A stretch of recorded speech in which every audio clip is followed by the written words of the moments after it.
وصدق رسوله النبي الكريم. سب حضرات درود شریف پڑھ لیں.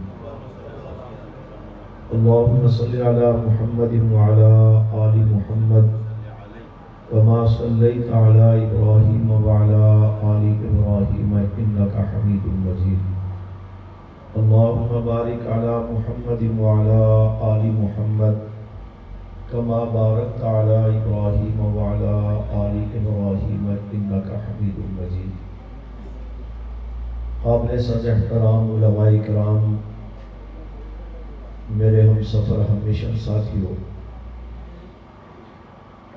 ضلع بدین سندھ کے زیر اہتمام یہ ضلعی ذمہ داران اور کارکنان کا ورکرز کنونشن ترتیب دیا گیا. اس میں آپ سے مخاطب ہونے کا شرف حاصل کر رہا ہوں. اللہ پاک سے التجا ہے پروردگار عالم سچ اور حق بیان کرنے کی توفیق عطا فرمائے. ہم سب کو اور تمام مسلمانان عالم کو رب تعالیٰ قرآن و سنت کے مطابق زندگی بسر کرنے کی توفیق عطا فرمائے. قائد سندھ برادر محترم حضرت مولانا عبداللہ سندھی صاحب دامت برکاتہ عالیہ اور آپ کے اس ضلع کے تمام ذمہ داران مبارکباد کے مستحق ہیں کہ جماعت کے کام کے ساتھ ساتھ اپنے نظم کو بہتر سے بہتر بنانے کے لیے تربیتی کنونشن کا اہتمام پہلے بھی کیا کرتے ہیں اور آج بھی اس خوبصورت کنونشن کا انتظام کیا. اس پر اللہ پاک انہیں جزائے خیر عطا فرمائے. اس سے قبل آپ نے حضرت سندھی صاحب کا بیان بھی سماعت فرمایا. مناظر اسلام برادر محترم مولانا عبدالجبار حیدری صاحب حفظ اللہ نے انتہائی مختصر وقت میں علمی اور تحقیقی انداز میں چند نکات آپ کے گوش و گزار فرمائی اور تربیتی حوالے سے ہی قرآن و سنت کی روشنی میں کچھ معروضات آپ کے گوش و گزار کرنا چاہوں گا. اس کے لیے چند بنیادی باتیں سمجھنا ضروری ہے کہ تربیتی نشست میں جو گفتگو ہوتی ہے وہ اسٹیج کے طرز گفتگو سے ہٹ کر ہوتی ہے. اگر آپ یہ توقع لے کر بیٹھیں گے کہ جس طرح اسٹیج پر عام تقریر کی جاتی ہے وہی گفتگو ہوگی تو جتنی نیند آپ کو آ رہی ہے وہ نیند اڑ جائے گی. اور اگر آپ یہ سمجھ کے بیٹھیں گے کہ یہ اسٹیج والی بات نہیں ہے بلکہ میری اور آپ کی اصلاح کے لیے گفتگو ہے تو تھوڑی سی نیند اور آنا شروع ہو جائے گی. اس لیے کہ اس میں کوئی لافا تو ہے نہیں تو وہ ذرا سکون سا ہوتا ہے تو اس وجہ سے کر کے پھر نیند کا غلبہ ہو جاتا ہے. ویسے بھی موسم کی تبدیلی ہے تو تھوڑا سا اپنے آپ کو اس لحاظ سے بیدار رکھیں کہ میں نے جو بات آپ سے کہنی ہے تھوڑی دیر بعد میں نے پوچھنا ہے کہ بھئی آپ بتائیں میں نے کیا کہا ہے. پھر دوسرے ساتھی سے بھی پوچھوں گا آپ بتائیں میں نے کیا کہا. پھر تیسرے سے بھی پوچھوں گا اور اگر کسی کو یہ پتہ نہیں ہوگا کہ میں نے کیا کہا تو پھر یا میں یہاں سے باہر چلا جاؤں گا یا اسے کہوں گا کہ آپ باہر تشریف لے جائیں. بات سمجھ آئی؟ کیونکہ ہمیں عادت نہیں ہے نا. تو یہ اللہ پاک موجودہ ان ذمہ داروں کو جزائے خیر عطا فرمائے جو آپ کی اس تحریک کو تنظیم کی طرف نظم کی طرف لا رہے ہیں. تو اس کا فائدہ کچھ عرصے بعد آپ کو محسوس ہوگا. فی الحال آپ کہیں گے جی یہ اتنا خرچہ کیا اتنی محنت کی. عبدالجبار حیدری صاحب نے بھی آہستہ آہستہ چند باتیں کر دی اور عثمانی صاحب بھی ہمیں آ گئے پھر وہ آپ سوری تقریر سنا کے چلے گئے. مزہ کوئی نہیں آیا. یہ کنونشن مزے کے لیے نہیں ہے یہ اصلاح کے لیے ہے. اسی انداز میں میرے بھائی یہ بات ذہن میں رکھیں تربیتی کنونشن میں جماعت کے ساتھیوں نے جو اچھا کام کیا ہوتا ہے اس پر ان کو شاباش دی جاتی ہے، سراہا جاتا ہے، داد تحسین پیش کی جاتی ہے، اور جہاں پر کمزوری ہوتی ہے اس کی نشاندہی کر کے تنقید کی جاتی ہے، لیکن یہ تنقید برائے تنقید یا کسی کی تحقیر مقصود نہیں ہوتی، تنقید برائے اصلاح مقصود ہوتی ہے کہ آپ کے اس کام سے تو جماعت کو بہت زیادہ فائدہ پہنچا، لیکن یہ اگلا کام جو آپ کر رہے ہیں بے شک یہ خلوص نیت سے کر رہے ہیں، لیکن اس کا جماعت کو نقصان ہو رہا ہے، آپ اس کو اس طرح نہیں، آپ اس طرح کر لیں۔ تو یا یوں کہا جائے کبھی دیکھیں مجموعی طور پر آپ کا کام بہت اچھا تھا، لیکن فلاں ایک ساتھی کی وجہ سے جماعت کے نظم کو، جماعت کے وقار کو نقصان پہنچا، لہٰذا اس نے غلط کیا، ہم اسے تنبیہ کرتے ہیں کہ اپنی غلطی پر غور کریں اور اس کی اصلاح کریں۔ یہ اس سے کسی کی تحقیر مراد نہیں ہوتی، یہ اصلاح مقصود ہوتی ہے۔ اسی انداز میں تربیتی کنونشن میں جلسے والا خطاب بھی نہیں ہوتا، نعرہ بھی نہیں ہوتا، ضرورت نہ ہو تو لاؤڈ اسپیکر بھی نہیں ہوتا، نعت بھی نہیں ہوتی، اور دوسرے جو انداز جلسے میں اپنائے جاتے ہیں وہ چیزیں یہاں نہیں ہوتی۔ اسے یوں سمجھ لیں کہ ایک کلاس ہے، استاد سبق پڑھا رہا ہے، شاگرد پڑھ رہے ہیں، اور پھر استاد سن بھی سکتا ہے کہ میں نے جو آپ کو پڑھایا وہ یاد ہوا یا نہیں ہوا۔ تو اس طرح کی بہت سارے لوازمات کو جب آپ سامنے رکھ کر بات سنیں گے یا ابھی تک جو گفتگو سنی ہے اس کا آپ کو فائدہ ہوگا۔ اور اگر آپ کہیں گے کہ ہم تو سمجھے تھے کہ وہ جلسے کے انداز میں تقریر ہوگی یا تو ادھر ادھر کی باتیں ہوئی یا کوئی مزہ نہیں آیا تو ہم جا رہے ہیں، تو پھر مزہ بھی نہیں آئے گا، فائدہ بھی نہیں ہوگا۔ اگلی بات یہ عرض کروں گا کہ تربیتی نشستوں کے حوالے سے گفتگو کرنے کے بہت سارے عنوانات ہمارے سامنے ہیں، ان میں سے کچھ بات مولانا عبداللہ صدیقی صاحب فرما چکے ہیں، جو ان کی گفتگو میں نے سنی۔ رحماء بینہم تراہم رکعن سجدا، وہ صحابہ بڑے اوصاف ہمارے اندر آ جائیں تو جو کامیابیاں اللہ نے صحابہ کو دی تھی وہ کامیابیاں اس دور میں ہمیں بھی مل سکتی ہیں۔ حضرت حیدری صاحب نے بھی خوبصورت انداز میں آپ کے سامنے چند بنیادی ضروری نقطوں کی طرف متوجہ کیا۔ میں اس وقت ان عنوانات میں سے ایک درخواست اپنے کو بھی اور آپ کو بھی کرنا چاہتا ہوں۔ ہمارے ہاں ستمبر کے مہینہ میں 6 ستمبر کو خاص کر اور پورے مہینہ میں ملک میں جماعت کے پروگرام جو ہوتے ہیں تو وہ یوم تاسیس کے حوالے سے بھی اس میں گفتگو ہوتی ہے۔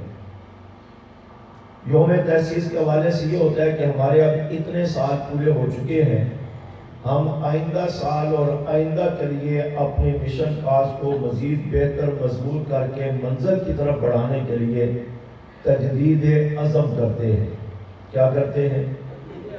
تجدید عزم کرتے ہیں۔ یہ اچھی بات ہے، ہونا چاہیے تاکہ تازگی بھی رہے، بیداری بھی رہے۔ اس ناچیز نے اپنے سمیت اپنے دوستوں میں کچھ محسوس کیا تو میں نے اس مرتبہ چند جگہ پر یہ بات کی کہ تجدید عزم کے ساتھ ساتھ ہمیں تجدید نیت بھی کرنی چاہیے۔ تجدید عزم کے ساتھ ساتھ ہمیں، سارے بولیں گے پھر اگلی بات ہوگی، تجدید عزم کے ساتھ ساتھ ہمیں تجدید، اور بھی بولیں، پیچھے کن چہرے نظر آ رہے نہیں بول رہے کیونکہ ان کی ابھی سے نیت نہیں ہے۔ تجدید عزم کے ساتھ ساتھ تجدید نیت بھی کرنی چاہیے۔ یہ باتیں آپ کو عجیب سی لگیں گی لیکن ٹھنڈے دل سے غور کریں گے تو انشاءاللہ مفید بھی لگیں گی۔ تجدید نیت کی کیوں ضرورت پڑی؟ کیا ہمیں آپ کی نیتوں پر کوئی شک پڑ گیا ہے یا ہم آپ کے متعلق کوئی بدگمانی رکھتے ہیں؟ ایسی بات نہیں۔ انسان ہے، بشری تقاضوں کے مطابق کمیاں کوتاہیاں ہو جایا کرتی ہیں۔ میدان ارواح میں ساری انسانیت کی روحوں نے یہ وعدہ کیا تھا اللہ کی ذات سے کہ اللہ نے پوچھا تھا لست بربکم، کیا میں تمہارا رب ہوں یا نہیں؟ سب نے کہا تھا قالوا بلا، ہاں یا اللہ تو ہی ہمارا رب ہے۔ اس کی تفصیل یہ تھی کہ دنیا میں جا کر تیری عبادت کریں گے، تیری پرستش کریں گے اور تیری کہا مان کر کے زندگی بسر کریں گے۔ دنیا میں آنے کے بعد آپ نے دیکھا کہ کتنی بڑی تعداد انسانیت کی جو اس وعدے کو بھول گئی. مسلمان پھر بھی اس کی پاسداری کر رہے ہیں اللہ کی توفیق سے، اور غیر مسلم اس کو بھولے ہوئے ہیں. اسی انداز میں جب ہم جماعت میں شامل ہوئے تھے اس وقت ہماری نیت کیا تھی، آج ہماری نیت کیا ہے؟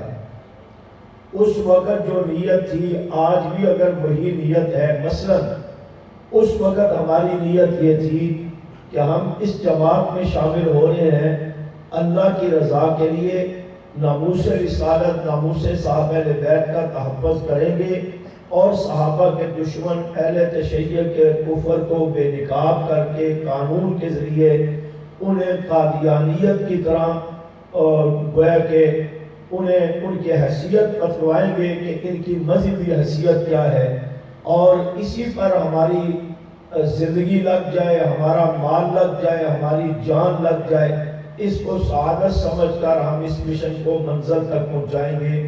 یہ جماعت میں شامل ہوتے وقت ہماری نیت تھی. یہی تھی نیت. اسٹیج والے حضرات سے بھی میں پوچھ سکتا ہوں، یہی تھی نا ہماری نیت؟ تو اب غور کریں. میں اپنے کو بھی کہتا ہوں، صرف آپ کو مخاطب نہیں کرتا ہوں. ابھی غور کر لیں یا تنہائی میں بیٹھ کے غور کر لیں کہ اگر آج بھی ہماری نیت یہی ہے اس جماعت میں رہنے کی اور چلنے کی کہ اللہ کی رضا کے لیے ناموس صحابہ اہل بیت کا تحفظ کرنا ہے، ان کی عزتوں عظمتوں کا پرچار کرنا ہے، اپنی جان جاتی ہے چلی جائے، کوئی نقصان ہوتا ہے ہو جائے، کوئی حیثیت خراب ہوتی ہے ہو جائے، لیکن صحابہ کی عزت کے معاملے میں کوئی کمپرومائز نہیں کریں گے.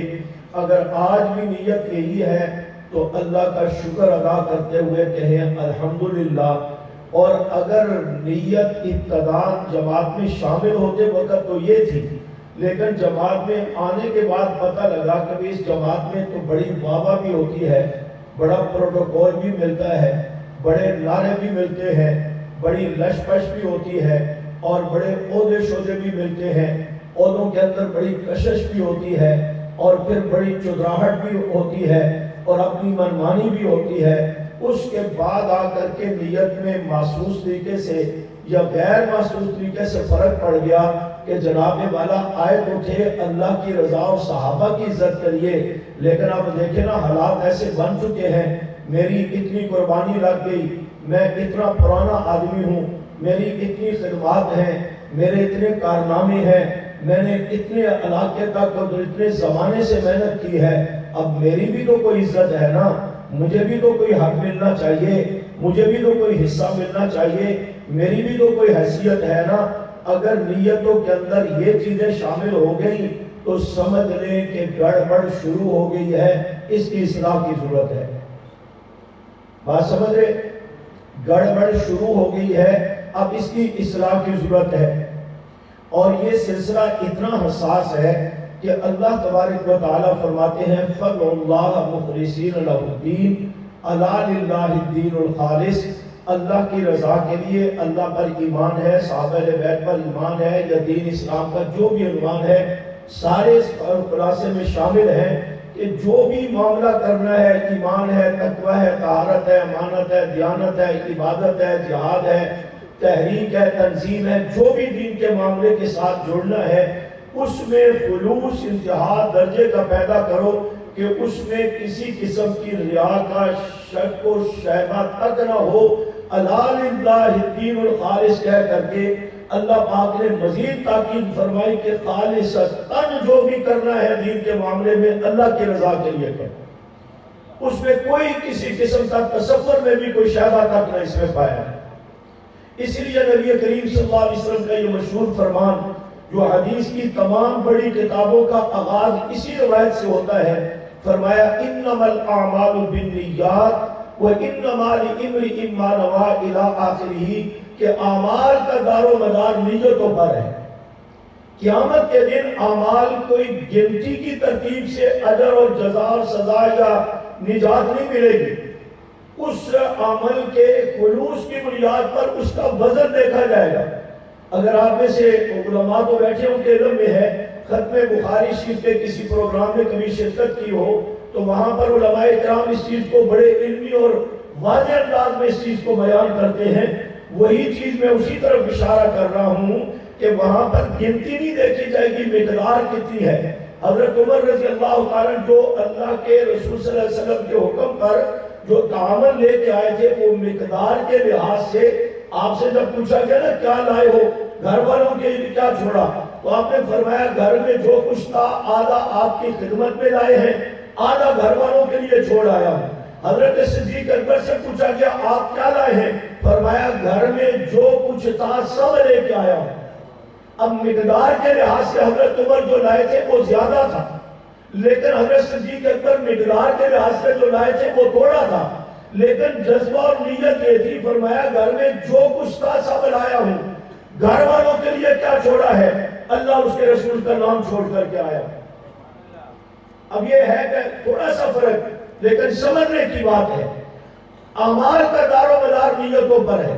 حضرت معاذ بن جبل رضی اللہ تعالیٰ عنہ کو نبی کریم صلی اللہ علیہ وسلم نے کہیں بحرین کی طرف بھیجا دعوت و تبلیغ دین کی ذمہ داریوں کے لیے. آپ نے فرمایا اوصنی یا رسول اللہ, مجھے کوئی وصیت کیجئے.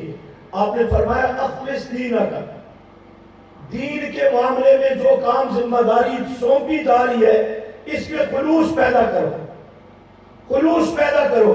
جب وہ خلوص اللہ کی رضا ہوگی تو تھوڑا عمل بھی تیرے لیے کافی ہو جائے گا. اور اگر خلوص نہیں ہوگا تو تو 10 سال 20 50 سال جہاد کرتا رہے, محنت کرتا رہے, ناموس رسالہ ناموس صحابہ بیت کے لیے کردار ادا کرتا رہے, خلوص نہیں ہے, مقصد دکھلاوا ہے, ریاکاری ہے اور ڈرامہ بازی ہے. میں نے کراچی میں ایک جملہ کہا تھا, ہمارے ساتھی پرخلوص ڈرامہ بازی بھی کرتے ہیں. پرخلوص ڈرامہ بازی مقصد ہے یا اپنی واہ مقصد ہے, اپنی انا کو لے کر بیٹھا ہوا ہے, نام جماعت کا ہے, عہدہ جماعت کا ہے, وسائل جماعت کے ہیں, لشکر جماعت کی استعمال کر رہے, مفادات اپنے ہیں. اسی دنیا میں اگر اصلاح نہ کی تو اس کا نتیجہ سامنے آ جائے. اور اگر مخلص ہو کر چل رہے ہیں, یہاں پر آپ کو پتہ لگا کہ صحابہ کی بات ہوگی.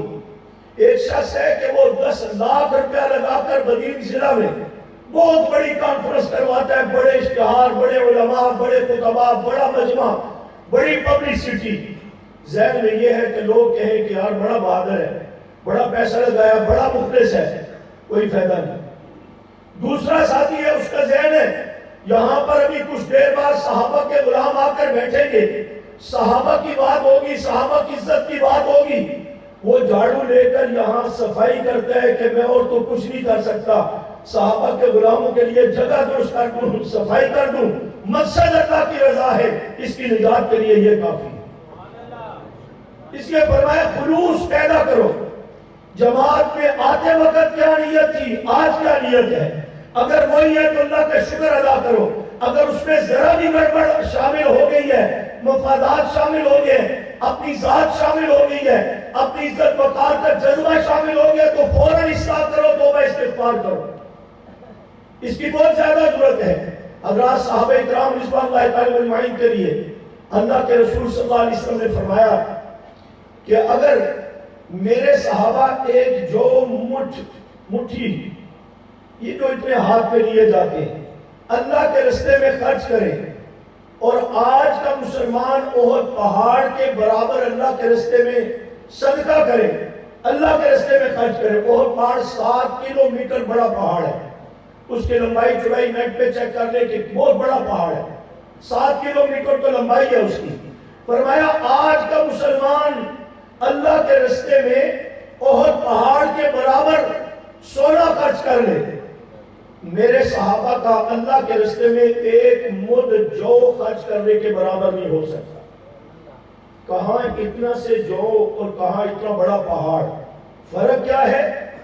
وہاں نیتوں کا خلوص اتنا انتہا درجے کو پہنچا ہوا ہے کہ اللہ فرماتے ہیں یبتغون فضلا من اللہ ورضوانا. اللہ فرماتے ہیں یریدون وجہہ. وہ جو بھی عمل کرتے تھے صحابہ, عمل اگر 1% ہوتا تھا اس میں اللہ کی رضا 101% پائی جاتی تھی. اس لحاظ سے فرمایا کہ خلوص نیت کی اصلاح جو پہلے دن تھی وہی ہے تو اللہ کا شکر ہے. اگر گڑبڑ ہو گئی ہے اصلاح کی ضرورت ہے. اور میں نے بتایا اتنا حساس مسئلہ ہے. حضرت تھانوی رحمۃ اللہ علیہ کے جملہ عرض کرتا ہوں. فرمایا ایک حاجی صاحب بیٹھے تھے, پانی پینے کی ضرورت پیش آئی تو کہنے لگے بھئی وہ جو دوسرے ہاتھ سے واپسی پر میں وہ ٹھنڈے پانی کا مٹکا جو لے کے آیا تھا جس کو سراہی کہتے ہیں، ذرا وہ تو لا کے دو، میں نے اس سے پانی پینا، اس کا پانی بڑے مزے کا ہوتا ہے۔ حضرت نے فرمایا دونوں ہاتھ دباؤ گے، بھئی تو نے پانی پینا ہے، سیدھا کہہ دے وہ جو فلاں مٹکا اس کا پانی ٹھنڈا ہے، یا جو میں مدینہ طیبہ سے لایا تھا، مکہ مکرمہ سے لایا تھا، سعودیہ سے لایا تھا، یہ جملے کہہ کر کے تو پانی مانگ لے۔ تجھ سے کسی نے پوچھا ہے کہ پانی تو نے پینا ہے، پہلے بتا کہ حج کتنے کیے؟ اب وہ کہہ رہے میں نے جو دوسرے حج سے واپسی پر سراہی لے کے آیا تھا اس کا پانی بڑے مزے کا، ذرا حضرت نے کہا دونوں ہاتھ دے۔ اب یہ فتوے کی بات نہیں ہے، یہ تقوی کی بات ہے، اور اس پر فتن دور میں فتوے کی نہیں تقوی کی ضرورت ہے۔ یہ جو ہم بیٹھے بیٹھے کہہ دیتے ہیں نا مفتی صاحب نے کہا نہیں تصویر نکالنا جائز ہے، اور جس مفتی صاحب کو بدنام کرتے ہو مولانا تقی عثمانی صاحب دامت برکات میں عالیہ، وہ کہتے ہیں یار مجھے وہ فتویٰ لا کر دکھاؤ، تو اسی میں نے کب فتویٰ دیا ہے کہ یہ تصویر جائز ہے؟ ابھی تازہ ترین تقریر بھی حضرت کی آگئی اس کے اوپر، علماء کو ٹھیک ٹھاک رولا دیا اس بات۔ جب مولانا اعظم طارق شہید رحمۃ اللہ علیہ کی تصویر بنتی تھی تو سارے مولوی کہتے تھے سپاہی صحابہ والے حرام کام کرتے ہیں۔ جب فضل الرحمان صاحب کی تصویر بننے لگی تو سارے کہتے اب جائز ہے۔ حرم کے باہر بیٹھے ہوئے ایک مولوی صاحب مجھے کہنے لگے تھی تصویر لے لوں، میں نے کہا یار بس تو یہ حرام ہے ناجائز ہے۔ کہنے لگے جی بڑے مفتیوں نے فتویٰ دیا ہے۔ میں نے کہا وہ مفتی صاحب بڑے ہیں یا روزہ مبارک میں جو مفتی صاحب حرام فرما ہے وہ سب سے بڑے ہیں، جن کا فرمان ان اشد الناس عند اللہ عذابا یوم القیامہ المصورون، قیامت کے دن سب سے زیادہ سخت عذاب تصویر کا ہوگا۔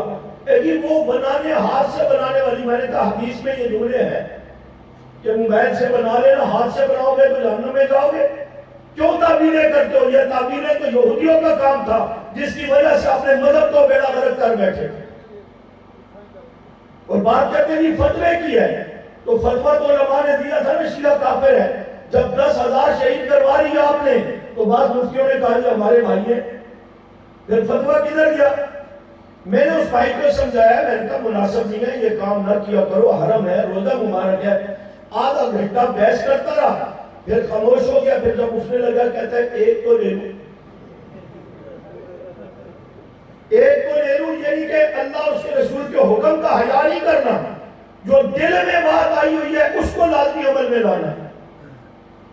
یہ اس دور کے ہمارے عملوں کا حال ہے، میں بھی آپ کے ساتھ شامل ہوں، ہم بھی اس فطرے کے شکار ہیں، میں کو بچا ہوا نہیں ہوں، لیکن کہنے کا مقصد یہ ہے تھوڑی سی بات ادھر سے ادھر ہوئی، یہ فتووں کا دور نہیں، یہ تقوی کا دور ہے، اپنے کو سنبھالو۔ علماء نے لکھا ہے کہ مسجد میں آپ فرض نماز پڑھنے جاتے ہیں، اگر آپ اس میں چھوٹی چھوٹی عبادات کی طرف متوجہ ہو کر نیت میں شامل کر لیں، ایک فرض نماز پڑھنے کے لیے جاتے وقت آپ 40 کی عبادت کا ثواب کما سکتے ہیں، 40 عبادتوں کا ثواب کما سکتے ہیں۔ مثلا فرض نماز کا ثواب، با جماعت نماز کا ثواب، مسجد میں جائیں اعتکاف کی نیت کر لیں اس کا ثواب، یہ نیت کر لیں کہ اہل محلہ یا جماعت کے 2 صحابہ ملیں گے، کوئی بیمار ہے تیمارداری کر لوں گا، کسی کی پریشانی ہے تو مسئلے کا حل پوچھ لوں گا، یہ ساری چیزیں ہو جائیں گی۔ اس طرح گنتے گنتے بتایا ایک نماز کے لیے جاتے وقت آپ کو 40 عبادات کا ثواب مل سکتا ہے صرف نیت کرنے پر۔ سمجھ آئی؟ اس لیے فرمایا میرے بھائی اگر نیت جب جماعت میں شامل ہوئے تھے وہی نیت اللہ کی رضا اور صحابہ کی عزت مقصود ہے، اللہ کا شکر ادا کرو، توجہ کر کے اس پر محنت کو بڑھاتے رہو۔ اور اگر نیتوں میں تبدیلی آ گئی ہے اور واقعتاً آ گئی ہے، واقعتاً آئی ہوئی ہے، آپ تو مخلص بیٹھے ہوں گے، یہ حضرات میں سب کو نہیں کہتا، لیکن کچھ تو ہے نا کہ پہلے اتنے عرصے سے دشمن سے لڑ رہے تھے، حکمرانوں سے لبردزماں تھے، اب ہر جگہ پر جناب کبھی اس کی لڑائی ہے کبھی اس کی لڑائی ہے، کبھی ہے زنانیاں روس کے ادھر جا رہے ہیں، دوسرا ادھر زنانیاں روس کے ادھر جا رہے ہیں، کیا ہے جی وہ دیکھے نا جناب میں نے اتنا کام کیا مجھے ہٹا دیا ہے، میں نہیں کرتا آپ کے ساتھ، تو اللہ کی رضا کے لیے چل رہا تھا، ہٹا دیا عہدے سے، اور کیا ہوا؟ پہلے بھی تو صحابہ کا غلام تھا، اب بھی تو صحابہ کا غلام ہے۔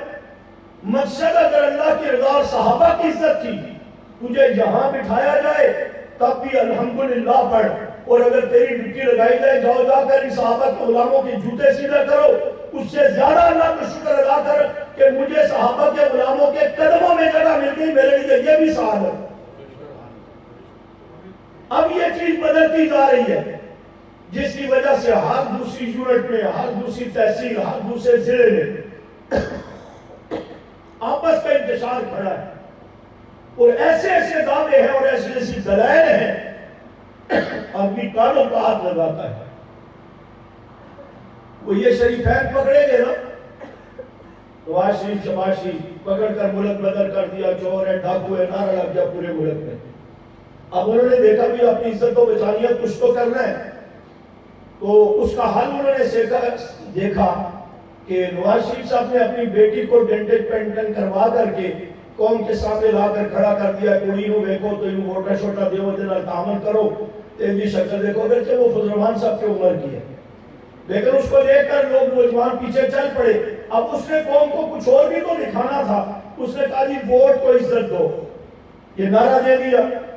اب ووٹ کو عزت کیا اب تمہارے حکمرانی کے دور میں تھی، یا اس سے پہلے کبھی پاکستان میں تھی، یا آئندہ کوئی توقع ہے کہ ووٹ کو عزت ملے؟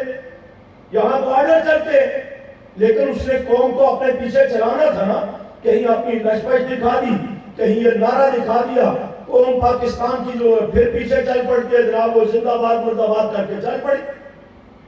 اسی انداز میں کچھ دوست آپ کے ناراض ہوئے، ان سے جب پوچھا کہ یار مسئلہ کیا، پہلے سمجھتے تھے کہ شاید جماعت کے فکر مند ہے، جماعت کے اصلاح کے لیے، نظم و ضبط کے لیے، جماعت کے نقصان کو برداشت نہیں کر سکتے، بڑے مخلص ہیں، بڑے یعنی کہ اچھے لوگ ہیں، تو شاید اس لیے ناراض ہوئے ہیں۔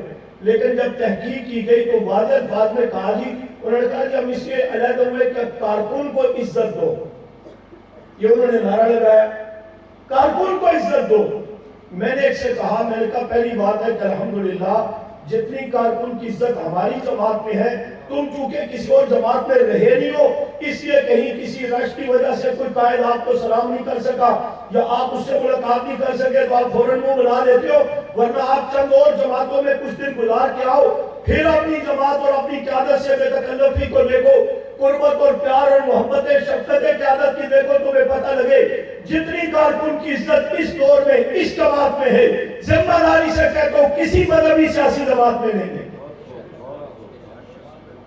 آپ کے تو ہر نظرے کو سر آنکھوں پر رکھا جاتا ہے، گاڑی سے اترو، نہ سلام نہ کلام نہ آرام، پہلے کی تصویر لینی ہے وہ سب گاڑی، کمرے میں جا کے بیٹھتے ہیں، ابھی تھوڑا بے تکلف ہو کے ٹیک لگا کے بیٹھنے دو، تھکے ہوئے آئے اتنا لمبا سب نہیں جی، سچے ہو کے بیٹھو، ببو تو بڑھ جاؤ کیونکہ ایسی تصویریں کرنی ہے۔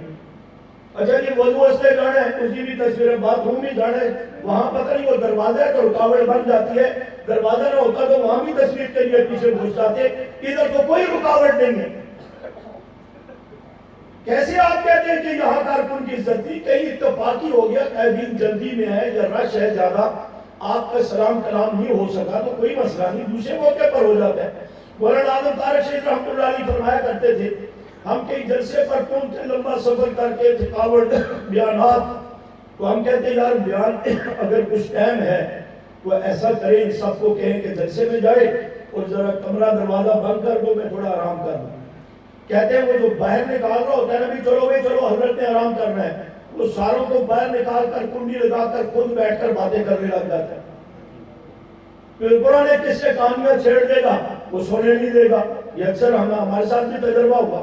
تو میں نے کہا جتنی کارکن کی عزت ہماری جماعت میں ہے، تم چونکہ باقی جماعتوں کا تمہیں تجربہ نہیں، اس لیے شکوے کرتے ہو، اتنی عزت کسی جماعت میں نہیں۔ دوسری بات میں نے کہی، میں نے کہا میرے بھائی آپ کے مفادات کچھ اور تھے، نعرہ آپ نے لگایا کہ جی کارکن کو عزت دو، اس لیے ہم ناراض ہو کے پیدا ہوئے ہیں۔ کیا میرا سوال ہے، اس جماعت میں ہم کارکن کی عزت کے لیے آئے تھے؟ بولو بھائی، اس جماعت میں ہم کارکن کی عزت کے لیے آئے تھے؟ قیادت کی عزت کے لیے آئے تھے؟ میری عزت کے لیے آئے تھے؟ کسی اور عہدیدار کی عزت کے لیے آئے تھے؟ نہیں، اس جماعت میں ہم صحابہ کی عزت کے لیے آئے ہیں، اس جماعت میں ہم نبی کریم صلی اللہ علیہ وسلم کی عزت کے لیے آئے ہیں، اہل بیت کی عزت کا پرچار کرنے کے لیے بھی، ان سب کی عزتوں کے ہم اس کے تحفظ کے لیے آئے ہیں۔ جب آئے ہم ان کی عزتوں کے لیے ہیں، اپنی عزت بیچ میں کہاں سے آ گئی؟ مجھے جہاں کیوں نہیں بٹھایا وہاں بٹھا دیا، مجھے پوچھا نہیں ہے، مجھے اہمیت نہیں دی، میرا نام اسٹار میں نہیں، مجھے وہ دینا دیا، اس کو عہدہ دے دیا، مجھے بنا کر ہٹا دیا، یہ کر دیا، وہ کر دیا. یہ کیا ڈرامہ بازی ہے؟ مقصد اللہ کی رضا ہے، ساتھ نعرہ ہے کہ ہم صحابہ کے غلام ہیں. تو غلاموں کا کام غلامی کرنا ہوتا ہے، نخرے کرنا نہیں ہوتا. امام مالک رحمت اللہ علیہ غلام کو خرید کر کے لائے، تعارف کے لیے پوچھا نام کیا ہے؟ کہتا ہے حضرت آپ کو کام کیا ہے؟ کہ میں نام پوچھ رہا ہوں تاکہ اس سے مخاطب کر کے آپ کے ذمہ کام لگاؤ. کہا نہیں حضرت بتائیں آپ کو کام کیا ہے، خدمت کیا ہے میرے ذمہ؟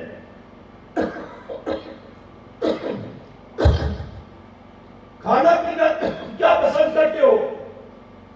کہا غلاموں کے نخرے نہیں ہوتے. فرمایا وہ کمرہ ہے اس میں بیڈ لگا ہوا ہے وہاں پر ہم کریں گے. کہا غلاموں کی فرمائشیں نہیں ہوتی. کہتے میں بڑا حیران ہوا، 3 جملے کہہ کے اس نے سمجھا دیا کہ غلاموں کا نہ نام ہوتا ہے، نہ غلاموں کے نخرے ہوتے ہیں، نہ غلاموں کی ڈیمانڈ ہوتی ہے کہ یہ کھلاؤ گے تو میں خدمت کروں گا، یوں مجھے بٹھاؤ گے تو میں خدمت کروں گا. غلام کا کام ہے غلامی کر کے دکھا. اور ہم کہتے ہیں صحابہ کے غلام، جب کام ذمہ لگاؤ کہتے ہیں میں کرے گا، میں تو نوکر نظر آنا، میری کوئی حیثیت نہیں.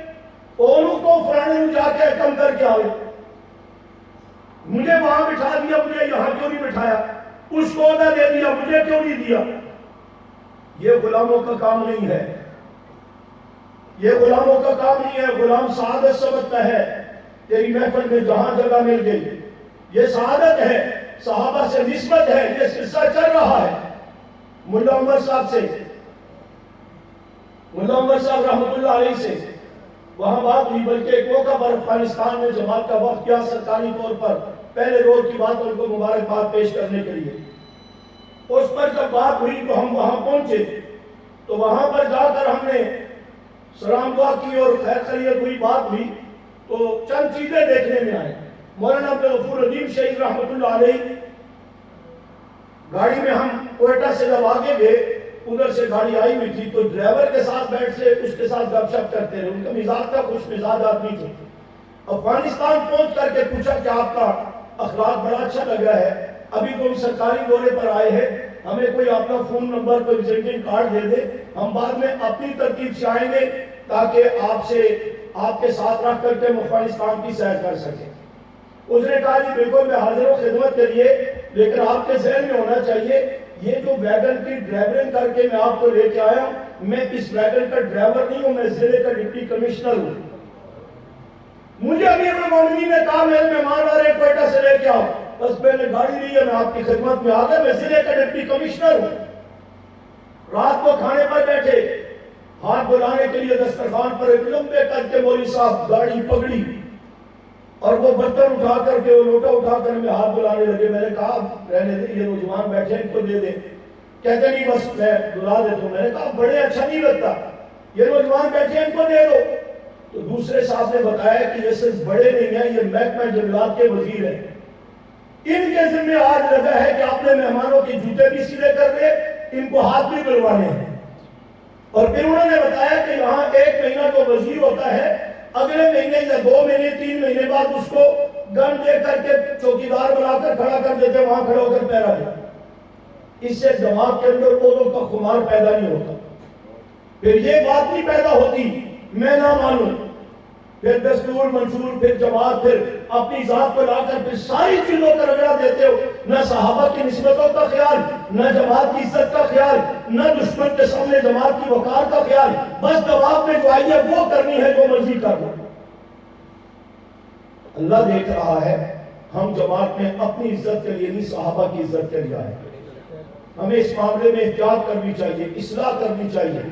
جس جگہ پر میرے سمجھ کمزوری پائی گئی، اگر پہلے توجہ نہیں تھی آج توجہ کر لو تو یہ بہت ساری لڑائیاں جھگڑے جگڑے کرنے کے بغیر ہی آپ کے ختم ہو سکتے. ورنہ حیدرآباد کو آپ دیکھتے ہیں، نہ حیدرآباد کے پانی کے چھپڑ ختم ہوتے ہیں، نہ وہاں جماعت کے رپڑ ختم ہوتے ہیں. جب جاؤ ایک نیا رپڑ کھڑا ہوتا ہے، جہاں بڑے بھی چھوٹے بھی. ابھی کل پرسوں بھی جلسہ تھا کہ نئے رپڑ کی بنیاد ڈالی تھی، فلاں صاحب الیکشن لڑیں گے. یہ جماعت الیکشن کے لیے وہ آواز میں بنائی تھی. جنگ میں دیکھ نہیں رہے الیکشن کی وجہ سے کیا فتنہ پھیلا ہوا ہے. بڑے چھوٹے سارے اس میں ملوث ہے اور جماعت کا بیڑا غرق کیا جا رہا ہے. بات سننے کے لیے ماننے کے لیے کوئی تیار نہیں. حق نواز کی روح سے نہیں تڑپتی اور چسکے میں اور آپ لیتے ہیں جس کی وجہ سے یہ غلط رخ بنتا ہے. نہ جماعت کے کام کا پتہ، نہ حالات کا پتہ، نہ مشن کاز کا پتہ، نہ آئندہ کی ذمہ داریوں کا پتہ. دور دراز سے فون کر کے پوچھیں گے اچھا حضرت وہ جنگ کا کیا بنا ہے؟ جنگ میں الیکشن میں کون کھڑا ہے؟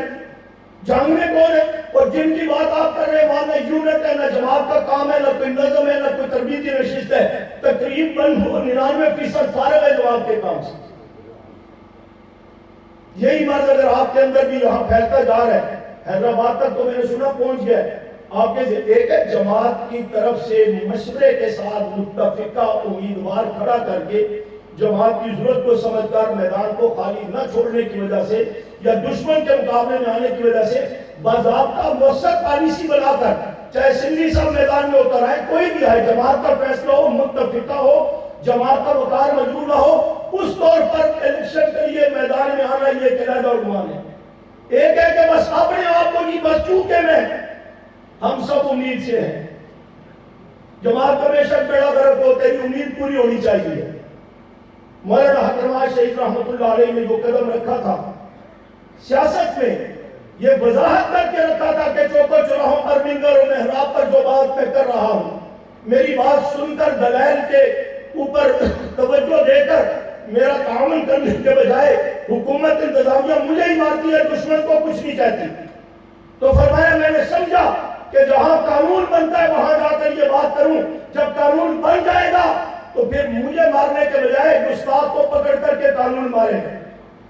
مولا نے اس مقصد کے لیے الیکشن لڑا اور فرمایا پہلی بار تھی اگرچہ میں وہاں پہنچ نہیں سکا، لیکن 48,000 لوگوں نے مجھے ووٹ دے کر میرے موقف اور مشن کی تائید اور تصدیق کر دی کہ حق نواز جو کہتا ہے سچ کہتا ہے.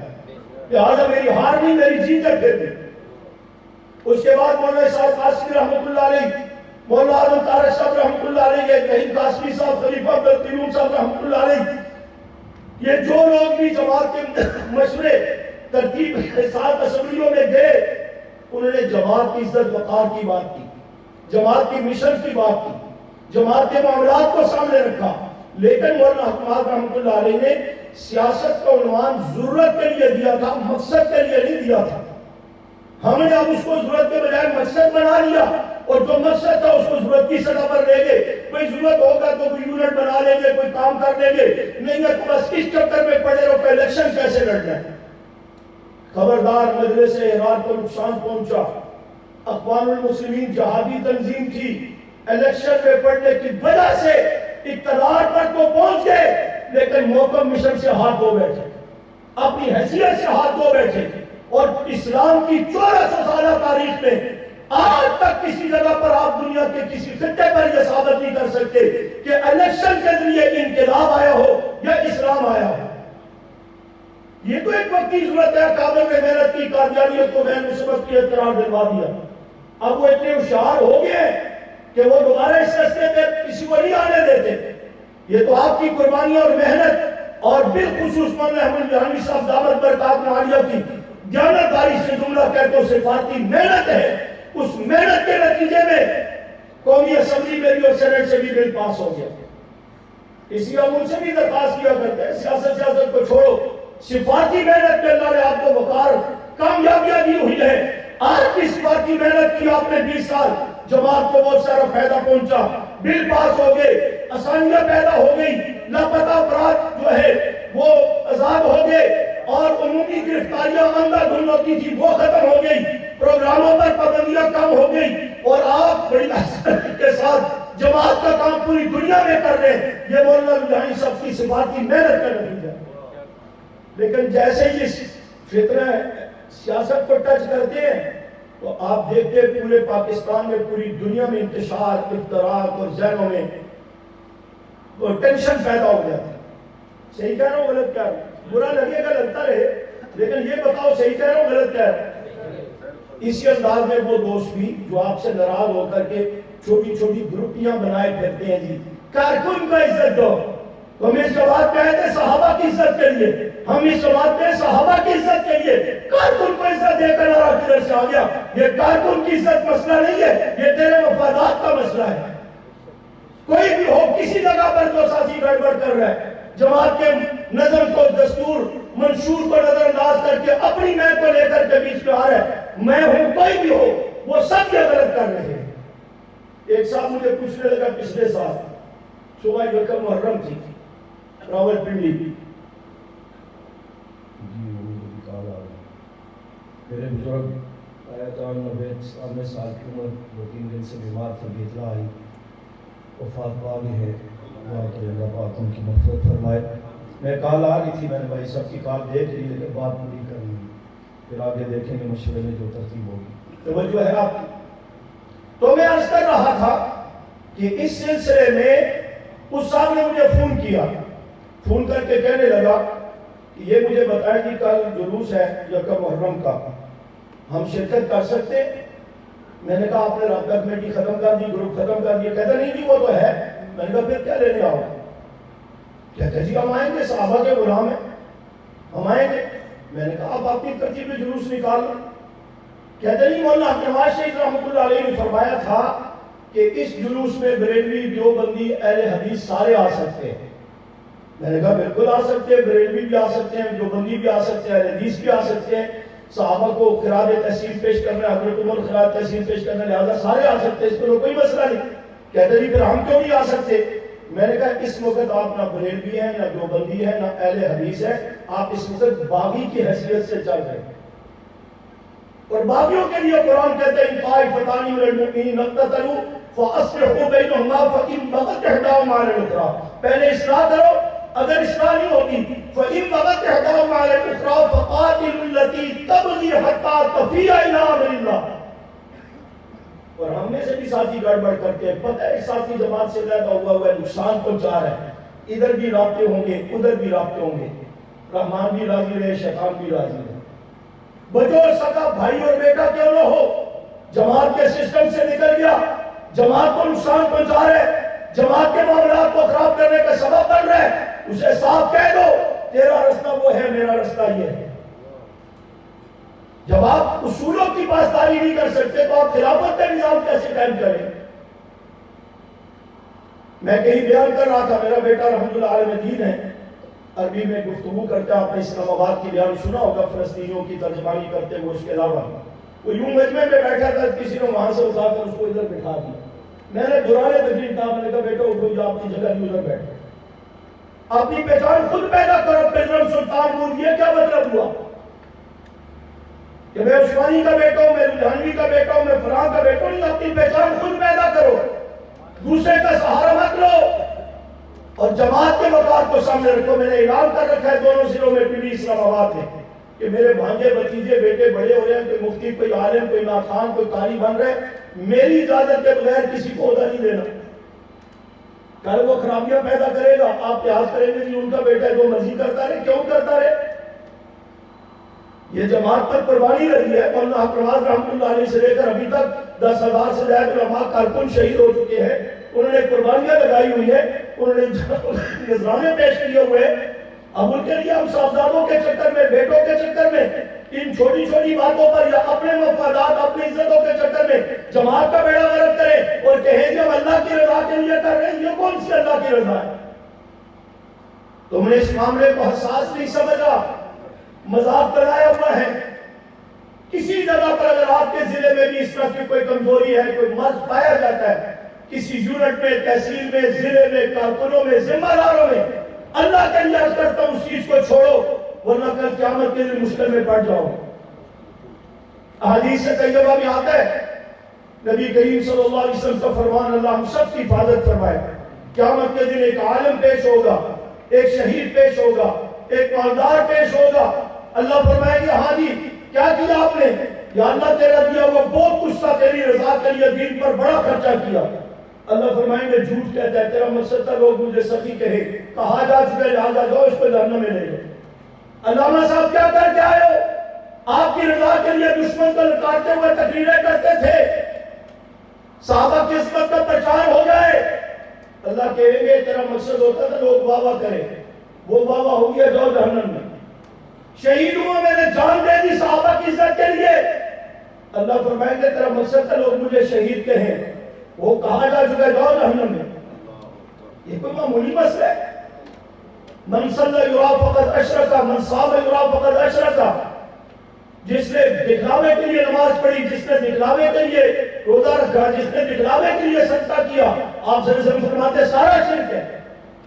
یہ حدیثیں صفحہ صحابہ والوں کے لیے نہیں ہے، یہ تبلیغ والوں کے لیے، یہ جہادی تنظیموں کے لیے۔ کسی جگہ پر میرے بھائی معاملات میں گڑبڑ چل رہی ہے، فوراً اس کو بریک لگاؤ، ریورس گیئر لگاؤ۔ کسی کی تائید کر رہے ہو، کسی کو پوسٹ چلا کر کے کہہ رہے ہو جی تو بڑا اچھا کر رہے ہو، ہم میں ابھی کانفرنس ہوئی 6 اکتوبر کو، انتہا درجے کی ہلڑ بازی، دوسری جماعتوں کے سامنے بدنامی ہوئی جماعت کی، پورے ملک نے تماشا دیکھا، تو کچھ ساتھیوں نے ناراضگی کا اظہار کر کے وہاں کے ذمہ داروں پر تنقید کی۔ میں اگرچہ کہتا ہوں کہ یہ سوشل میڈیا پر چلانے کی ضرورت نہیں تھی، درخواست لکھ کر کے جماعت کو کہا جاتا ہے یہ غلط ہوا ہے، تو ذمہ دار اس نے تو تنقید کی، تو کچھ ذمہ دار ان کو شیئر دے رہے ہیں، واپس جی تسی جڑا کیتا ہے چنگا کیتا ہے، ایک گانا شانا پہنیا رہنے فکر نہ کرنا، دبا کے رکھنا۔ شرم نہیں آتی؟ ڈوب مرنے کا مقام ہے، اپنے آپ کو ہم صحابہ کو غلام کہتے ہیں، معاملات میں ہماری یہ حالت ہے، ہم انقلاب راستہ کا نظام قائم کریں گے، ہم منزل تک پہنچیں گے؟ اس کے لیے اپنے آپ کی تبدیلی اور اصلاح کی ضرورت ہے۔ نبی کریم صلی اللہ علیہ وسلم کے دور میں صحابہ اکرام نے ایک جنگ کے دوران ایک شخص کو دیکھا بڑی بے جگری کے ساتھ لڑ رہا تھا، بڑی بہادری سے لڑ رہا ہے۔ صحابہ نے آ کر نبی اسلام کو بتایا اللہ کے رسول صلی اللہ علیہ وسلم ہم بھی لڑے ہیں کافروں سے، لیکن فلاں شخص کو داد دینے کا دل کر رہے ہیں، اب تو وہ یوں صفوں کی صفیں پلٹ کے رکھتی ہے اور بڑی بہادری بے جگری سے لڑ رہے ہیں۔ حضور نے فرمایا جہنمی ہے، جہاد کر رہے مسلمانوں کے ساتھ ہے، فرمایا جہنمی ہے۔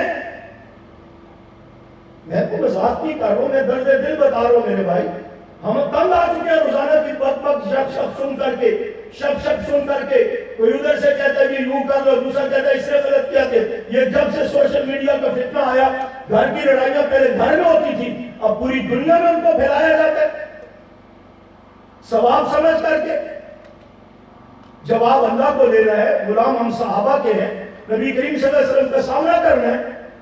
وہاں پر مسئلہ اتنا حساس ہے کہ صحابہ کرام رضوان اللہ تعالی اجمعین میدان حنین میں جب پہنچے، تعداد اچھی تھی، کفر کے مقابلے کے لیے نکلے، تو چند صحابہ کی زبانوں پر یہ جملے آگے کہ کل جب بدر میں 313 تھے تو کافروں کی ایسی تیسی کی، احد میں 750 تھے تو کافروں کی ایسی تیسی کی، اب تو ہم 10-12 ہزار کا لشکر ہے، ہم آج میڈیا میٹ کر کے رکھ دیں گے کافروں کا۔ اللہ نے اسی وقت ازمائش میں لے لیا، اللہ نے اسی وقت ازمائش میں لے لیا۔ وَيَوْمَ حُنَيْنٍ إِذْ أَعْجَبَتْكُمْ كَثْرَتُكُمْ، کہ ان کو اپنی کثرت پر گھمنڈ ہوا کہ کل تھوڑے تھے تو کافروں کو شکست پاش دی، آج زیادہ ہیں، اب تو کافروں کا بیچ میں کہا کر کے رکھیں گے۔ اللہ نے کہا خبردار، کل جو کچھ ہوا میری مدد نصرت سے ہوا تھا، آج بھی جو کچھ ہوگا میری مدد نصرت سے ہوگا، تمہاری کیا حیثیت ہے؟ چنانچہ یہ جملے کہہ کر کے، حالانکہ صحابہ سے بڑھ کر کوئی مخلص ہو سکتا ہے، صحابہ سے بڑھ کر کوئی خالص ہو سکتا ہے، لیکن وسیع تقاضا ہے۔ میں سمجھتا ہوں ان سے کہلوا کر اللہ نے اصل تو میری اور آپ کی تنبیہ کا انتظام کیا، بس وہ یہ کہہ کر نکلے تھے، دشمن نے اتنا زوردار حملہ کیا کہ اس کھلے میدان میں وضاقت علیہم الارض بما رحبت، سر چھپانے کی جگہ نہیں مل رہی تھی صحابہ۔ ثم ولیتم مدبرین، قرآن نے جملے استعمال کیے کہ پیٹھ پھیر کر بھاگے۔ ہم کدھر ہیں؟ ہماری کیا حیثیت ہے؟ ذرا سا جملہ ادھر سے ادھر ہوا، اس ازمائش پہ آ گئے، اور پھر اللہ پاک نے ان پر سکینہ نازل فرمائی، اور وَعَذَّبَ الَّذِينَ كَفَرُوا کے ذریعے کافروں کو عذاب دیا۔ کوئی یہ کہنا کہ صحابہ پیٹ پھیر کر بھاگے تھے، مجھ سب بیان کرے، قرآن میں ہے، لیکن یہ صحابہ کی غلطیوں میں شامل نہیں کیا جائے گا، یہ میرے اور آپ کے لیے رہنمائی یا سبق ہے۔ اگر ان کو قصوروار کہیں تو آگے اللہ نے معافی کا اعلان پہلے سے کر دیا، مدد نصرت ان کی اور کافروں کو ان کے ذریعے عذاب دیا، لیکن یہ تنبیہ تھی کہ آپ کی زبان پر جو جملہ آیا گھمنڈ میں کہ ہم آج بہت زیادہ ہیں، ہم یہ اور وہ کر کے رکھ دیں گے۔ فرمایا خبردار، کل بھی میری مدد نصرت سے تھا، آج بھی میری اور مدد و نصرت سے ہوگا۔ اس لیے جو بھی کام کرنا ہے قدم قدم پر اللہ کی رضا، حساس ہو کر۔ بلکہ میں تو کہا کرتا ہوں، یوں جب نکلنے لگو کہ کنونشن میں جا رہے ہیں تو اپنے آپ کو مخاطب کر کے اللہ سے باتیں کر کے کہہ لینا، یا اللہ میں صرف تیری رضا و صحابہ کی عزت کے لیے جا رہا ہوں، میرا کوئی مطلب نہیں۔ پھر آ کر بے شک تصویریں بھی نکل جائیں، کچھ اور نش پش بھی ہو جائے، خیر ہے، لیکن منہ سے کی ہوئی نیت جو نام اعمال میں لکھی جائے گی، دل کی گہرائیوں سے نکلی ہوئی بات، عمل اجر اس پر ملے۔ تھوڑی سی بات ادھر ادھر کر دی تو پھر لڑتے ہو، جس طرح آس پاس کے ضلعوں میں لڑائیاں چل رہی ہیں، ایک ختم نہیں ہوتی تو دوسری ختم نہیں ہوتی، تیسری وہ ختم نہیں ہوتی تو چوتھی، اور اس میں لامے فامے بھی شامل ہے، کارکن بھی شامل ہے، بڑے بھی شامل ہیں، چھوٹے بھی شامل ہیں، پرانے بھی ہیں، نئے بھی ہیں۔ اچھا میں نے دیکھا جس نے کام کرنا ہوتا ہے نا اللہ کی رضا کے لیے، وہ سب نیچے کر کے کرتا رہتا ہے، چاہے وہ جنگی صف کے دور کا ہے، جس دور کا ہے وہ کام کر رہا ہے، اسے کوئی مطلب نہیں مجھے کوئی عہدہ ملا نہیں ملا، شاباش ملی نہیں ملی، یہاں بٹھایا وہاں بٹھایا، حوصلہ افزائی کی یا نہیں کی، انعام ملا یا نہیں ملا، شیلڈ ملی یا نہیں ملی، وہ کام کرتا ہے، اس کا مقصد اللہ کی رضا ہے۔ اور ذہنوں میں تھوڑا سا فتور آ جائے تو یہ بات اٹھ کھڑی ہوتی ہے، جی میں میرے ساتھ یہ کر دیا، میرے ساتھ وہ کر دیا۔ اور دوسری خرابی ہماری اسی نیت کے ساتھ ہی شامل کر کے بات کو اختتام کی طرف لاتا ہے، یہ اسی میں تھوڑی تھوڑی خرابیاں ہوتی ہیں کہ وہ کلام بڑا اچھا پڑھتا ہے، آواز بڑی خوبصورت ہے، کلام بڑا نظریاتی پڑھتا ہے۔ میرا سوال ہے، آپ کسی کے کلام سے متاثر ہو کر کلام کے حد تک رہے نا، جماعت کے معاملات کو کیوں نظر انداز کرتے؟ قیادت کو بندہ گالیاں نکال رہا ہے، جماعت کے ڈسپلن کی خلاف ورزی کر رہا ہے، تنقید کر رہا ہے، آپ کہتے ہیں کہ کلام بڑا اچھا پڑھتا ہے۔ کبھی سوچا کہ کام وہ کیا کرتا ہے؟ کبھی کوئی یونٹ بنایا ہو، کبھی کسی کارکن کی ذہن سازی کر کے تیار کیا ہو، کبھی یوم استقلال پر یکم محرم کی جلوس میں وہ صاف نظر آئے ہو، کبھی جناب والا کسی افتخاری جلوس میں آپ کے ساتھ ہو، کسی گستاخ کے خلاف FIR کٹوانے میں آپ کے ساتھ کھڑے ہوئے نظر آئے ہو، کسی اسیر کی پیروی کرتے ہوئے کسی شہید کا تعاون کرتے ہوئے نظر آئے ہو، کسی مشکل وقت میں آپ کی قیادت کے ساتھ کسی جگہ پر اٹھتے بیٹھتے ہوئے نظر آئے ہو تو مجھے بتاؤ۔ اس کو کہتے ہیں کہ کلام بڑا اچھا پڑھتا ہے۔ میرے ساتھ ایک نعت خوان سفر کر رہا تھا تو مجھے ساتھی نے کہا کہ اس کو ذرا کوئی واضح و نصیحت کر دو۔ میں نے کہا نعت خوان اور اس کو میں واضح و نصیحت کروں؟ کوبا جی ہمیں ڈر لگتا ہے، کل اس نے ہمارے خلاف بھی کوئی نظم بنا دینی ہے، دی ایسے تھے ویسے تھے۔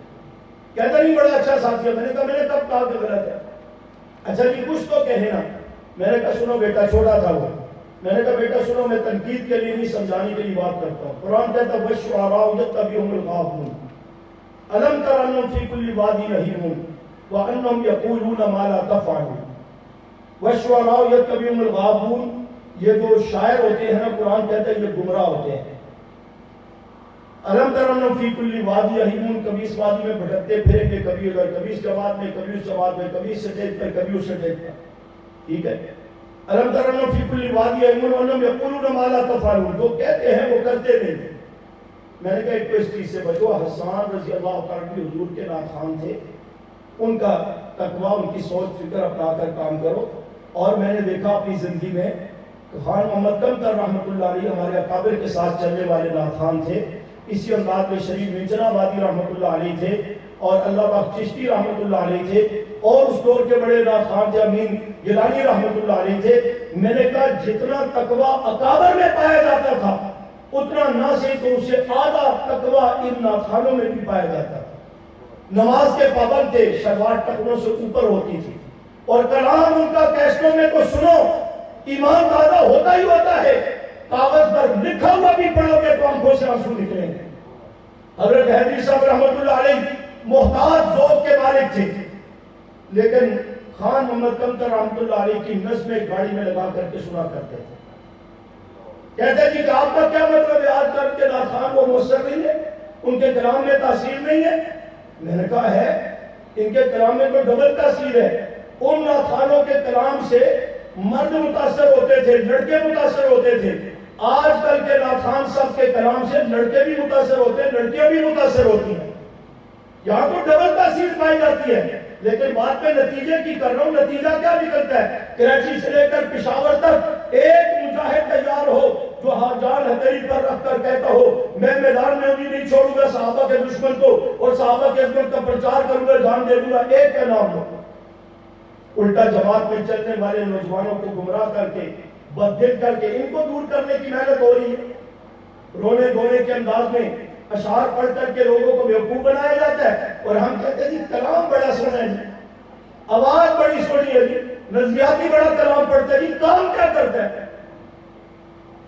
یہ بھی ہم تقویت دیتے ہیں غلط سوچ کو. بسا اوقات ایک خطیب آ گیا، نیا آ گیا، آپ کہتے ہیں سیدھی صاحب بڑی تقریر کر گیا جی مولوی صاحب ذرا اس کی تاریخ کا لے لیں. کوئی نہیں پوچھے گی عقیدہ کیا ہے، نظریہ کیا، جماعت کا ہے یا نہیں ہے، تقریر اچھے دار کر گیا. اچھا حضرت کوشش کر کے ٹائم دے دیں گے. اگلے دن اشتہار پر لگا ہوا لکھا ہوا ہوگا للکار جنگی انداز فاروقی. اس ظالموں جنگی اور فاروقی ایک تقریر سے جنگی اور فاروقی بن گئے تھے. انہیں 15 سال الٹا لٹک کر کے مارے کھائیے، جیلیں کاٹی ہے، ظلم و تشدد برداشت کیا ہے، پڑھا ہے، تحقیق کی ہے، محنت کی ہے، استادوں سے سیکھا ہے، ٹھوکریں کھائیے، پھر حکرماز بنا ہے، فاروقی بنا ہے، اسار بنے ہیں، حیدری بنے ہیں اور آزم بنے ہیں. تم ایک ہی تقریر سن کر کے کہہ دیتے جو انداز فاروقی للکار جنگی. کیا مذاق ہے یار؟ وہ ایک چائنا کا فاروقی نکلا ہوا پھرتا ہے، وہ کہتا ہے میری 10 تقریریں پاکستان میں کرا دو، رنگے فاروقی کو کون پوچھے گا؟ اور ایسوں کو ہم اٹھاتے ہیں. پھر جب وہ جماعت کا بیڑا غرق کرتے ہیں پھر کہتے ہیں اچھا جی ہمیں تو پتہ نہیں تھا، ہم تو سمجھے تھے کہ واقعی جنگی صاحب آ گئے ہیں دوبارہ. بچو ان چیزوں سے، یہ بظاہر چھوٹی چھوٹی ہیں، نقصان بہت بڑا کر رہے ہیں میری اور آپ کی آخرت کبھی جماعت کبھی. قرآن کہتا ہے یا حق الذین آمنوا لما تقولون ما لا تفعلون کبر مقتا عند اللہ ان تقولوا ما لا تفعلون. اللہ فرماتے ہیں یہ ادھر ادھر بیٹھ کر گروپ بنا کر کے تذکرے کرنے والے مجھے اچھا نہیں لگتے، یہ جو کہتے ہیں وہ کرتے نہیں ہیں. یا اللہ آپ کو کون اچھا لگتا ہے؟ فرمایا ان اللہ یحب الذین یقاتلون فی سبیلہ صفا کأنہم بنیان مرصوص. مجھے وہ محبوب ہے جو بنیان مرصوص بن کر، شیشہ پلائی ہوئی دیوار بن کر، جماعت بن کر کفر کے مقابلے میں کھڑے ہوتے ہیں.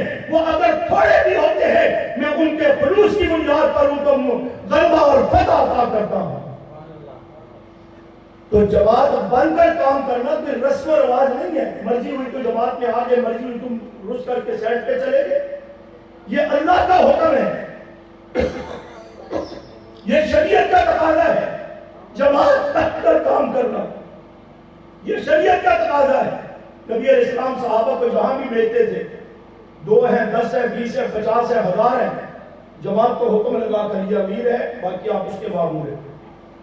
مسجد میں باجماعت نماز پڑھیں گے تو ثواب زیادہ ملے گا 27 نمازوں کا. اکیلے فرض پڑھیں گے تو ایک نماز کا ثواب ہے. ہر میں بیت اللہ میں 1 لاکھ، ہر میں مسجد نبی میں 1000 یا 50,000 نمازوں کا ثواب جماعت ہے. بدر و احد فتح ہوئے جماعت بھی وجہ تھی کہ جماعت بن کر صحابہ کفر کے مقابلے میں کھڑے ہوئے.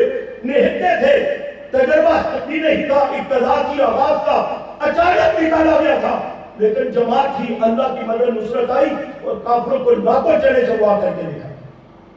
اور بھی بہت باتیں میں اختصار کی طرف آتا ہوں. بات میں بتا رہا تھا، اس نے حضور اسلام کو آ کر بتایا صحابہ نے کہ بڑی بے جگری سے لڑ رہا ہے، بڑا بہادر آدمی ہے. نبی صاحب نے فرمایا جہنمی ہے. توجہ ہے آپ کی؟ حضور نے فرمایا جہنمی ہے. صحابہ خاموش ہو گیا. وہاں بحث تو نہیں تھی کہ قیادت کے متعلق شروع ہو جاؤ، دیکھو جی میں نے یوں کہا اور آگے سے وہ حضرت یہ کہہ رہے ہیں. وہ صحابہ تھے، تابعدار تھے. اگلے دن کے جہاد کے دوران پتہ لگا وہ شہید ہو گیا. پھر آ کر انہوں نے نبی کریم صلی اللہ علیہ وسلم کو بڑی خوشی سے بتایا اللہ کے رسول صلی اللہ علیہ وسلم وہ بڑا بہادر مجاہد جو بے جگری سے کافروں سے لڑ رہا تھا وہ شہید بھی ہو گیا. حضور نے فرمایا جہنمی ہے. تو صحابہ مزید حیران ہوئے کہ اب تو شہید ہو گیا، شہید کیسے جہنمی ہو سکتا ہے؟ خاموش ہو گئے، بحث نہیں ہے. کچھ دیر بعد جب زخموں کی مرہم پٹی کی جا رہی تھی زخمیوں کی اور شہداء کو علیحدہ کر کے جنازے کی ترتیب بنائی جا رہی تھی تو پتہ لگا کہ وہ ابھی زندہ ہے. وہ ابھی زندہ ہے اور اس کے علاج معالجے کے بھی کوشش کی جا رہی تھی وہ زخموں کی تاب نہ لاتے ہوئے اس نے خودکشی کر دی۔ اب جب اللہ کے رسول صلی اللہ علیہ وسلم کو بتایا کہ اللہ کے رسول وہ تو زندہ تھا، ہم اس کے بھی قریب گئے، علاج معالجے کا سوچ ہی رہے تھے، اس نے خودکشی کر دی۔ آپ نے نعرہ تکبیر بلند کیا، اللہ اکبر، اور فرمایا اللہ بھی سچا ہے، اللہ کا رسول بھی سچا ہے۔ کیوں؟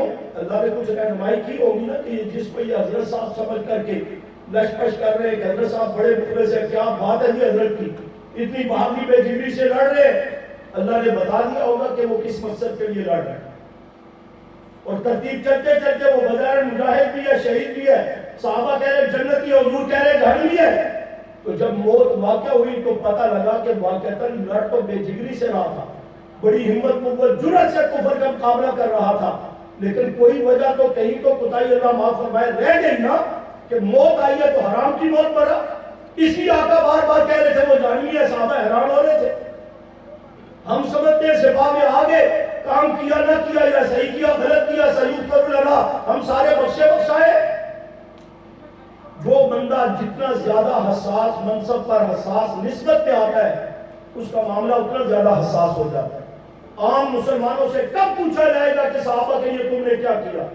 ہمیں ساری بات کا پتہ ہے، ہم صحابہ کے غلام بنے، جہاں نیتوں میں گڑبڑ کریں گے، معاملات میں گڑبڑ کریں گے تو ہم سے زیادہ پوچھا جائے گا کہ پتہ ہونے کے باوجود بھی تم نے صحابہ کی عزت کو، نبی اسلام علیہ بیت کی عزت کو، جماعت کی عزت کو، جماعت کے وقار کو نظر انداز کیا اور اپنی بابا کے لیے ساری خرابی پیدا کی، کیا جواب دیں گے اللہ کے سامنے؟ اس لیے میرے میں آپ میں کسی جگہ پر کوتاہی ہے، بدلو اپنی سوچ کو اور تجدید نیت کرتے ہوئے، تجدید عزم کرتے ہوئے آگے بڑھو۔ ایک جملہ کہہ کے بعد ختم کرتا ہوں۔ شاہ ولی اللہ محدث دہلوی یا شاہ رفیع الدین رحمۃ اللہ علیہ کے واقعہ کتاب میں پڑھا، ایک دلہن کو تیار کیا جا رہا تھا، تو جب وہ تیار ہوگی سہیلیوں نے بڑی محنت سے اس کو میک اپ کروایا اور اس کو بڑے اچھے طریقے سے تیار کیا۔ تیار کرنے کے بعد سہیلیوں نے کہا ماشاءاللہ بہت اچھی لگ رہی ہے، بہت پیاری لگ رہی ہے، تو وہ رونے لگ گئی، وہ رونے بیٹھ گئی۔ میں کہا اتنی محنت سے تیار کیا، یہ سرخی، یہ کاجل، یہ فراش، تیرے رونے سے سارا کچھ خراب ہوگا، خوشی کا موقع ہے تو رو رہی ہے، ہمیں سب کو تیرا یہ چہرہ پسند آیا، یہ تیری خوبصورتی پسند آ رہی ہے، بڑی اچھی لگ رہی ہے، تعریف کر رہے، تم رو رہی ہو۔ کبھی کبھی بعض لوگ بڑی گہرائی والی بات کر دیا کرتے۔ اس نے سہیلیوں سے کہا ہاں تمہیں تو میں اچھی لگ رہی ہوں، میں اس لیے رو رہی ہوں کہ جس کے لیے تیار کیا پتہ نہیں میں اس کو اچھی لگوں گی یا نہیں لگوں گی۔ بات تو اس کی ہے جس کے لیے مجھے تیار کیا گیا ہے، خاوند کے لیے۔ وہ اگر کہے گا اچھی ہے تو پھر اچھی ہے، اگر وہ کہے گا نظر انداز کر دے تو پھر تمہارا تعریف کرنا، تمہیں پسند آنا میرے کس کام ہے؟ اب یہ سن کر کے شاہ رفیع الدین رحمۃ اللہ علیہ کے متعلق لکھا ہے، فرمایا حضرت رونے لگے، حضرت روئے، آنکھوں سے آنسو جاری ہے، گاڑی پر گر رہے ہیں۔ حضرت یہ کون سی بات ہے، ایک دلہن کی بات کو لے کر آپ اتنا رو رہے؟ فرمایا لوگ روز ہمیں حضرت حضرت کرتے ہیں، حضرت بڑی تکلیف کی آپ نے، حضرت کیا اسٹیج پر آئے، حضرت آپ ادھر بیٹھے، حضرت آپ کے لیے یہ سوٹ لائے، حضرت آپ کے لیے موبائل، حضرت آپ کے لیے، حضرت حضرت کر کے یہ لوگ تو پسند کرتے ہیں کہ حضرت آپ کی تکلیف بڑی تھی، انداز بڑا تھا، لباس بڑا تھا، پگڑی بڑی تھی، حضرت آپ ہمیں بہت ہی پسند ہے۔ فرمایا ان کی پسند کو میں کیا کروں، میں نے تو یہ دیکھنا ہے کہ میرا عمل میرے رب کو کب پسند آئے گا، میرا اللہ مجھے کب پسند کرے گا۔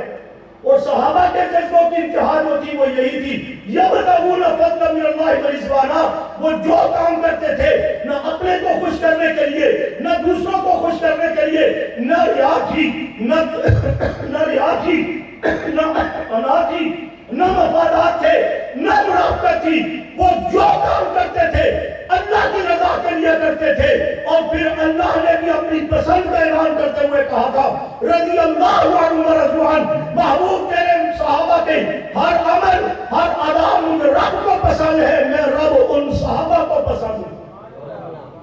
کام اس انداز کا کر کے تھوڑا کر، ستھرا کر، خلوص نیت کے ساتھ کر، نیک جذبوں کے ساتھ کر، یہ نیت کر کے کر کہ عبداللہ سندھی صاحب کو، مولانا سلام اللہ صاحب کو، لدھیانوی صاحب کو پسند آئے نہ آئے، میرے رب کو میرا عمل پسند آئے، میری جماعت کی پیدا کا سبب بنے۔ تو یہ عمل جب کریں گے جماعت کو بھی منزل ملے گی، تجھے بھی منزل ملے گی، دنیا میں بھی کامیابی، آخرت میں بھی کامیابی۔ اس پہ کوشش کریں گے انشاءاللہ، نیتوں کی تجدید ہوگی، عزم کی تجدید کریں گے، اصلاح کی کوشش کریں گے۔ جو گڑبڑ کر رہے ہیں اس کی حوصلہ افزائی کرو گے یا حوصلہ شکنی کرو گے؟